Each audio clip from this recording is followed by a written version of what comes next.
Imagine spending millions of dollars every single year developing leaders.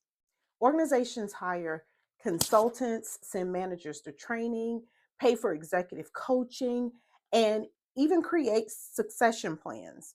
Yet employees are still leaving managers instead of companies.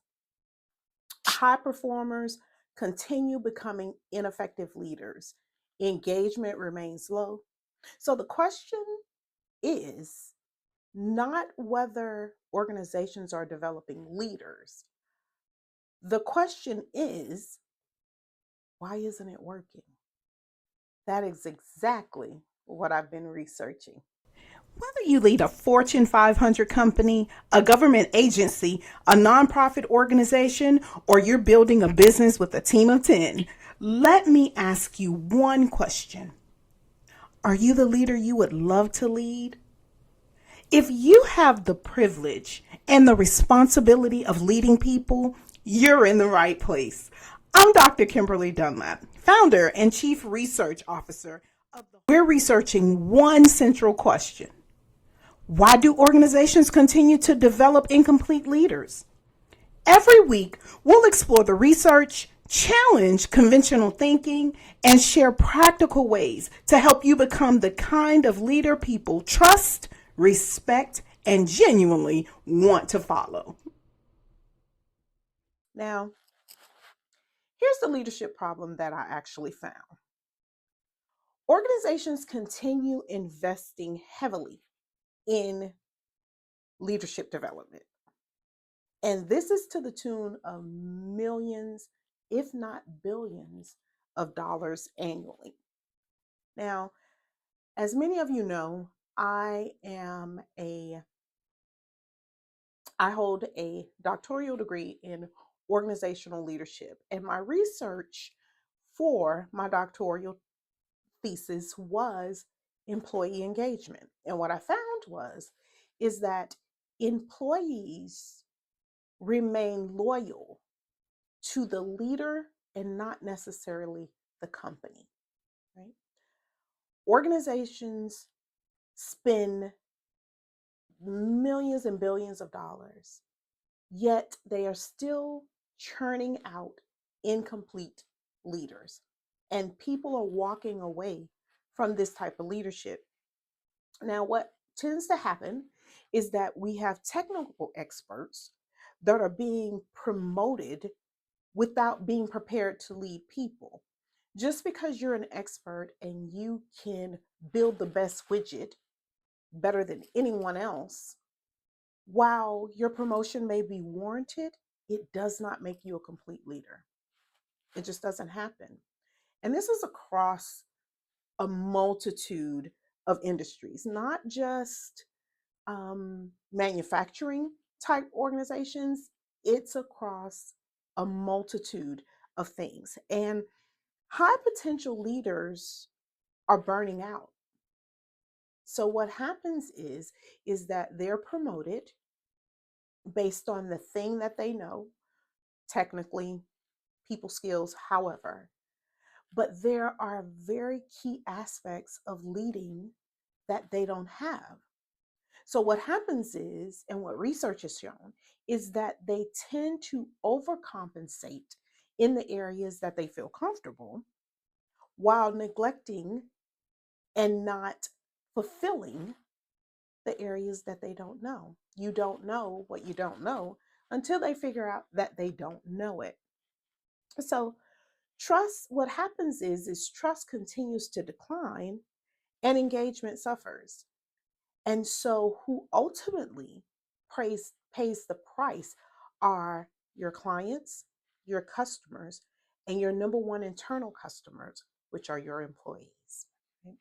And so the mission of my work here is to not only build a complete and whole leader, but to also give employees an experience that they will forever find lasting, a leader that they will respect, and overall an experience of employment that adds to their lives and not takes away. And so employees continue leaving managers. And as I said earlier, statistics have shown that employees don't necessarily leave an organization, because usually the organization or the type of organization is vetted upfront before they decide to take the job. Most employees actually do research on the company. They understand um, um, green blueprint, their green footprint. They understand the the or they understand what the company stands for, all of those types of things. So most of those things are vetted up front by employees. What happens is that employees then get within an organization that they love, that they should love, and they get an ineffective leader. And so when they walk away from the leader and not necessarily the organization. AI is increasing the complexity and the consequences of leadership decisions. Now, what do I mean by that? What I mean by that is that AI is not only becoming an effective tool that a gamut of organizations are leading, both personally and professionally, and they're utilizing this tool. But what AI is doing is exposing ineffective, incomplete leaders. Right? So, how is that happening?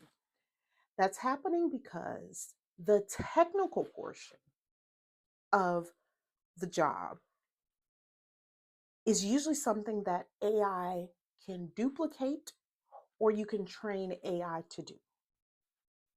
So, if it's not something that physically requires your hands, usually an AI model can be trained to do it.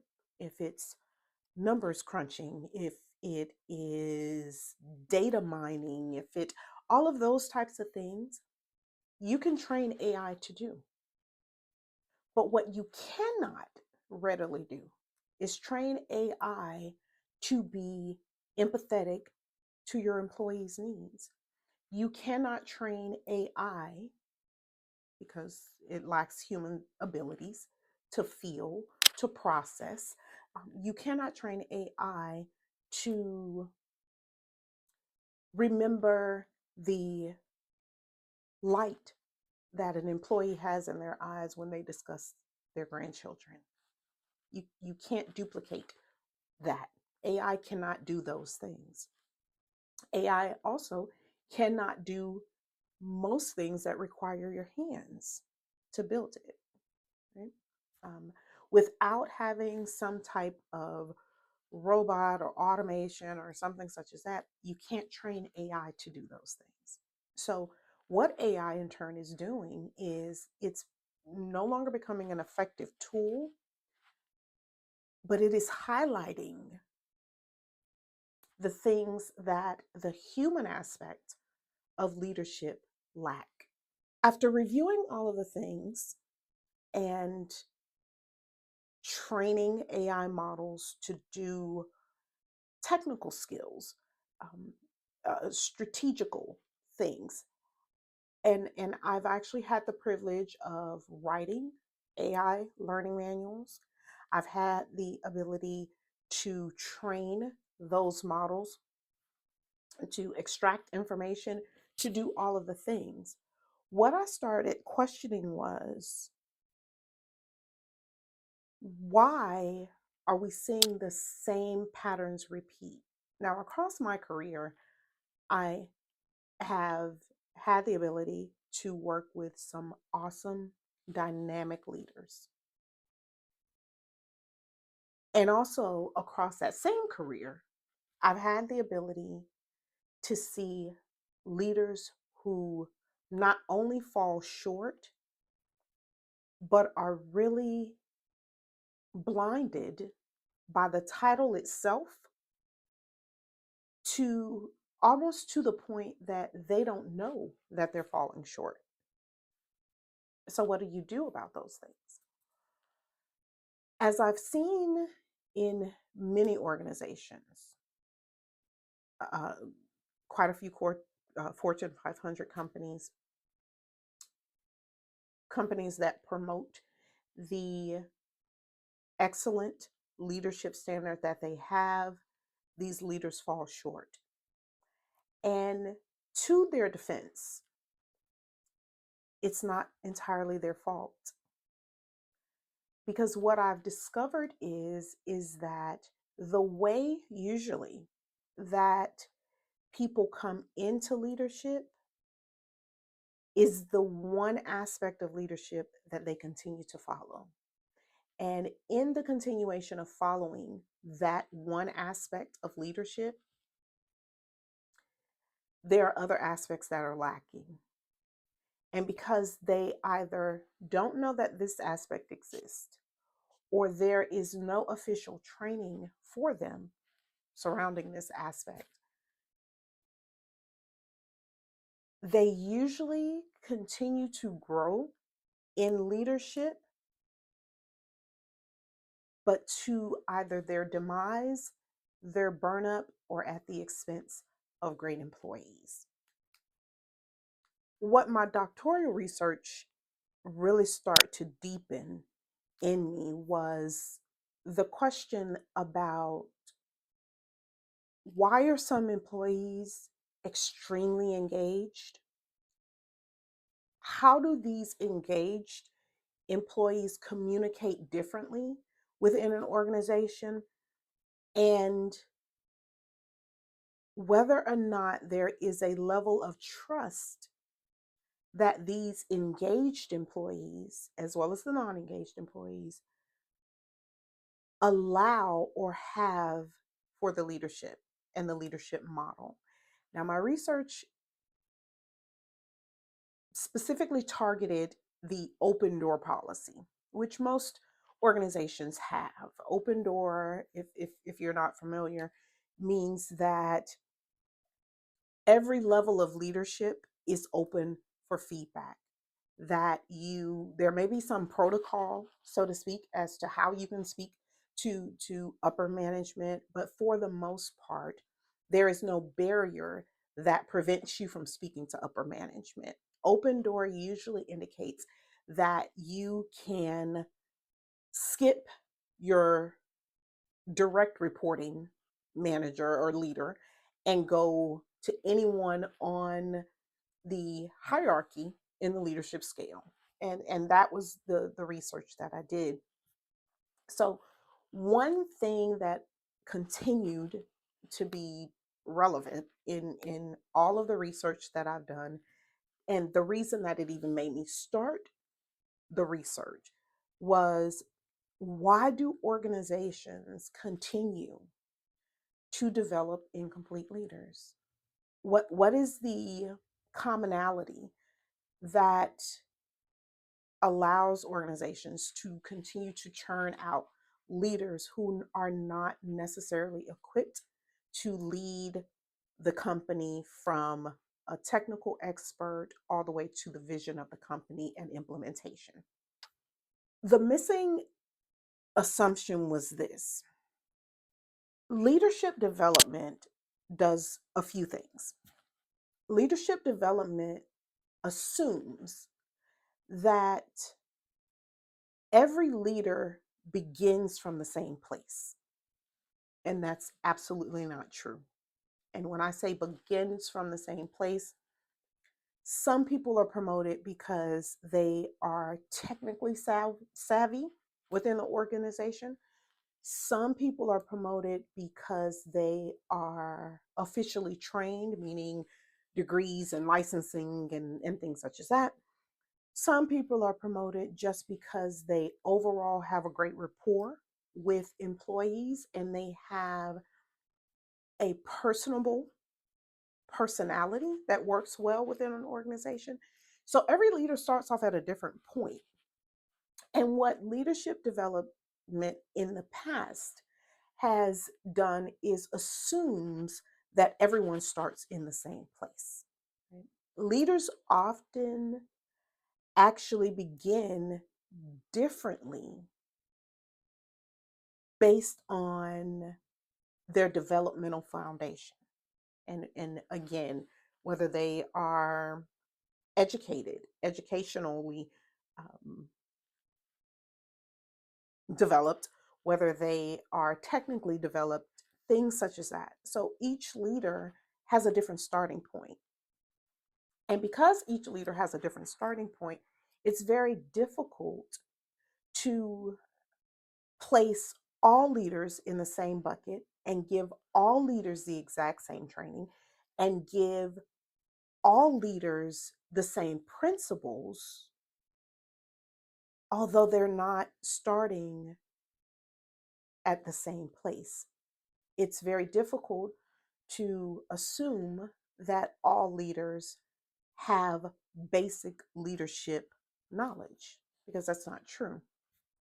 And so some developmental leadership development establishes credibility through, like I said, technical expertise, some through operational expertise, some um, have an enormous amount of people and relationship skills, some are strategic thinkers, things such as that. All of these are different starting points.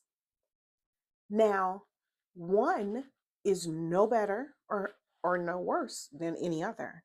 All of them are purely and most times equally yoked, very depending on the industry. But for the most part, they're equally yoked. And because they're equally yoked, everyone takes their level of expertise and applies it to the organization. But for an organization to be successful, they need all of those aspects. And if you do not develop your leadership in all of those aspects, it's very difficult to take for those leaders to take the organization to the next level. And that's what we're doing. The goal of most organizations is to be profitable, to solve a problem, right? And to serve people. And when your leadership lacks all aspects needed to take the organization into the layer of the future, it's very difficult to get those things accomplished. Because each leader has a different aspect of what is needed to take to be successful or to work in an organization and develop successful employees or people or however, each level brings in different strengths, different weaknesses, blind spots, all kinds of things, just very depending on where they actually start. Do you believe leadership development is actually working as you see it within the organizations today? Or do you think organizations need a different approach? Like, let me know in the comments because I've had the opportunity to review again a large array of organizations, and the development portion, while sometimes very general or broad, does not laser focus on the things that the leaders lack. And in the event that you do have an organization, because I have seen organizations that focus on developing the individual, but it's usually self paced and it's something that they are expected to learn on their own. The caveat with that is that letting it be something that they need to learn on their own without clear direction and guidance still leaves them lacking because, again, you don't know what you don't know until you figure out that you don't know it. And usually by that time, it's too late. Why does this even matter at this point? This matters a lot because artificial intelligence does not diminish the need for leadership. It amplifies the consequences of organizations churning out incomplete leadership. Because again, as I stated earlier, what tends to happen is the technical things, without the use of your hands, the technical things are usually things that an AI model can be trained to do.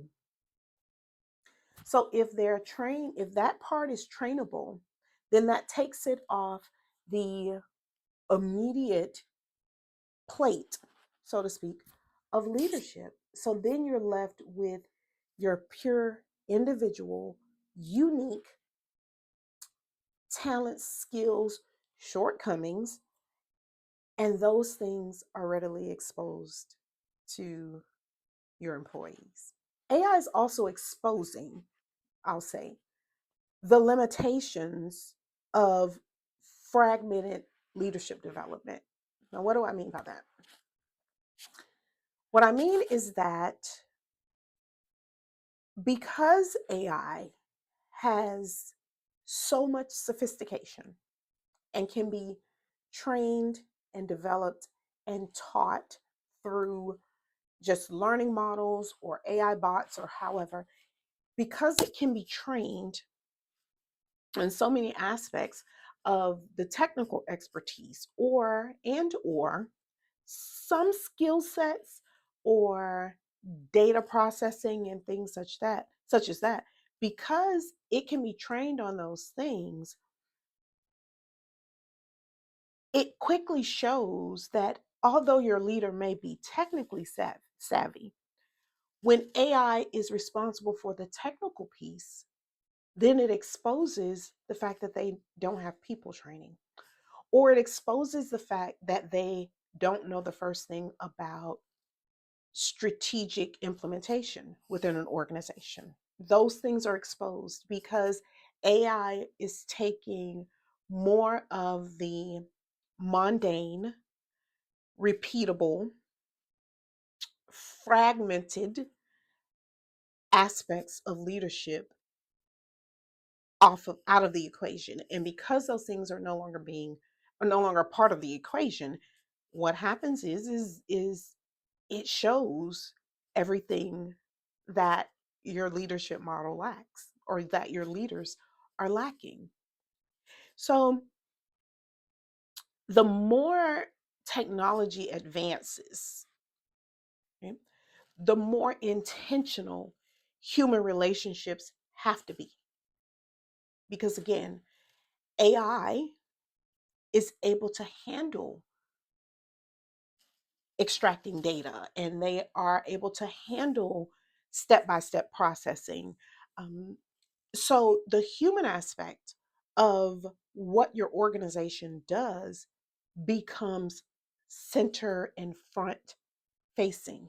It becomes the focal point because without the human interaction, AI is all you need. But as you know, AI cannot at this point handle those human relationships. And so this developing leaders who now have more time to develop employees until the next generation of leaders. And now they have more time because of AI to develop the organization and take the organization on a growth path or take the organization into the future or or build new systems within an organization. It's very important that the humans that are able to do those things are able to relate and build those bonds, clarity, trust, and loyalty with the employees. Organizations need leaders who can integrate, would be a great word. Integrate the technical aspect, the operational aspect, the people aspect and the strategic capabilities into one person. It's no longer efficient to have one leader who is good at handling the people. However, they have no idea about the strategies that the owners are advocating to grow the company. That's no longer effective. And with AI taking so many of the repeatable, again, mundane, if you want to use that word, task from leadership, this allows leaderships to actually grow, develop, and create operating systems within organizations that they never had to before. There was busy work that they needed to do. There were things that they could do in the course of an 8-hour day that played only to their strengths, right? And this is by no way saying that leadership is inadequate, but what it does say is that leaders aren't being developed in a manner where they can be plugged in to whatever the focal point is of the organization at that time to be effective. And by the way, if you're new here, or if this conversation is even sparking just a different thought about leadership, please like and share this video. Please subscribe to the channel as well. I'll share a new research conversation every week. So the Whole Leader Institute is researching why organizations continue to develop incomplete leaders. Again, this is a passion for understanding what leaders need, what organizations cannot survive without, and what gives employees a place where they can actually trust the leaders that they have, become loyal to the organizations that they work for, and move these companies into the wave of the future. So the integration theory is a framework that I've developed, and it is after years of researching why leaders are different within an organization, what are the true dynamics of what make a wonderful leader, what are the common patterns that make ineffective leaders, how do the two integrate, and how do we bridge the gap? So the goal is not necessarily perfection. It's not about being perfect or even being equal at mastering all of the areas, right? You don't have to be a master of all of these areas, but what is vitally important is that you have at least a comprehensive understanding of each area of an organization, okay? And what it means for the leaders to be at least effective in those areas. Because without leaders being effective in all of these aspects of an organization, the organization is going to fall short.